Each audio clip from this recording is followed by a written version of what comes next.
Inna lillahi wa inna ilaihi roji'un. Mantan Bupati Muba Fahri Azari Kamis siang tutup usia. Almarhum menghembuskan nafas terakhir di ruang ICU Rumah Sakit Siloam Palembang dalam usia 57 tahun. Sebelumnya ia mendapatkan perawatan intensif pasca mengalami kecelakaan lalu lintas terjatuh dari motor gede yang dikendarainya 16 April lalu. Laka lantas tersebut terjadi di Jalintim Palembang, Pangkalan Balai.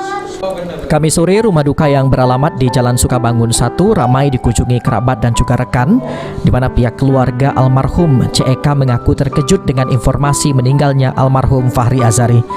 Terlebih keluarga besar baru saja kehilangan mertua almarhum yang baru saja meninggal dunia 1 bulan yang lalu.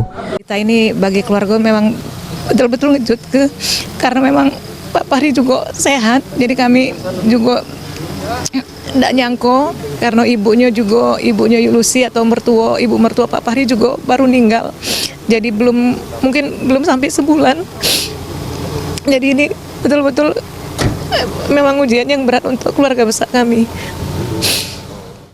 CEK mengenal sosok Fahri Azari sebagai orang yang ramah, baik dan juga senang humor. Almarhum Fahri Azari meninggalkan 1 orang istri, 4 anak dan 1 cucu. Direncanakan almarhum akan dimakamkan pada Jumat 24 April di TPU Kebun Bunga.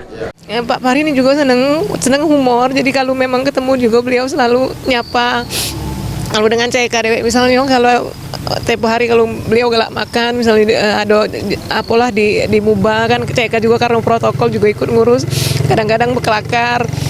Disajiin ayam kampung, Pak ini ayam kampung, langsung ngomong kampung berapa Cek, katanya Cek itu kan. Jadi yang Cek itu bikin kita ketawa, memang dikit-dikit ngomong tapi lucu juga walaupun wongnya kayaknya serius.